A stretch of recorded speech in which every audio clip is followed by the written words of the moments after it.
All right, in this explainer, we're going to do something a little different. We're not just solving a GCSE math question. No, we're going to crack the code on how to get every single mark. It's all about thinking like the person who's actually grading your paper.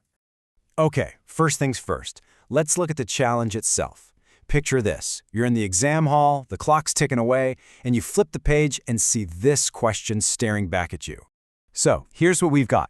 A classic right-angled triangle, ABC. They've given us two of the sides, 19 and 10 centimeters. Our job? Find the length of that missing side, CB. But, and this is super important, they want the answer correct to three significant figures. You got to remember that last part. And that's really the heart of it, isn't it? You could be a total whiz at Pythagoras' theorem, know it backwards and forwards. But getting full marks, that's a whole different game. It's all about showing your work exactly how they want to see it. So, how do we figure that out? Well, how do we peek inside an examiner's mind? Turns out there's a kind of secret weapon. It's the exact document they use to grade your paper. It's called the mark scheme, and this thing is basically the rule book. It tells you exactly how they award every single point. Think of it as our roadmap to a perfect score. So let's see what it says for our triangle problem. Okay, so the first thing we're looking for is something called an M mark. That stands for method. And what's so great about this is you can get credit just for showing you know how to start the problem. You don't even have to do the calculation yet. They're rewarding your process, not just the final number. All right, let's get into it. We're going to earn that first mark right now. All we have to do is follow the mark scheme's instructions, to the letter. And check this out. Here's the exact wording from the guide. It gives us two super clear ways to get that first method mark. We can either write out the full Pythagorean theorem, or we can just show the correct subtraction of the squares. Either one works. So on our paper, we could just write this down. Simple. This shows the examiner with zero doubt that we know what we're doing. We've picked the right tool for the job, Pythagoras' theorem, and we've applied it to the right sides of the triangle. Or, hey, maybe you like to rearrange the formula in your head first. In that case, you could just write this. That also works. It perfectly ticks the box for that first mark because it proves you know which sides to square and subtract. And boom, just like that. By writing down either one of those lines, we've already bagged our first mark. It's that easy. 1 point on the board. Okay, so we've shown our method and locked in that first mark. Now it's time to actually crunch the numbers. Let's do the math. 19 squared, that's 361. 10 squared is, of course, 100. We subtract them and we get 261. So, CB squared equals 261. Now, get this. The mark scheme actually says you can get a second method mark for the next step, just for showing that you know you need to take the square root. Writing it down is so important. It proves you're following the whole process from start to finish.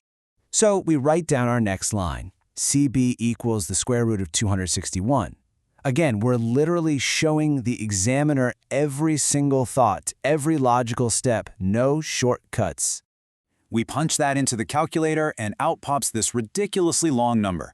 And it's so tempting to just write that down and think, job done. But remember what the question asked for. We've got our raw number, but we are absolutely not finished yet. The question, and that final precious mark, it all comes down to one last crucial step. And this brings us to the A mark. A for accuracy. Now, here's the catch. You can only get this mark if you've already earned the method marks. You can't just magically pull the right answer out of thin air. You have to prove how you got it. So the mark scheme tells us there's a small range of correct answers they'll accept, but it's the original question we have to go back to. It gives us that very specific instruction. Give your answer correct to three significant figures. And here it is, the final step in action. Our calculator gave us 16.15 and a bunch of other numbers. The first three significant figures are 1, 6, and 1. We look at the next digit, it's a 5. And you know the rule, 5 or above, we round up. So that 1 becomes a 2, and our final answer is 16.2. And there you have it. We've given the correctly rounded answer. It falls right inside the mark scheme's accepted range, and we've just secured that final accuracy mark. That's full marks on the question. Perfect. So let's just take a second and think about what we just did.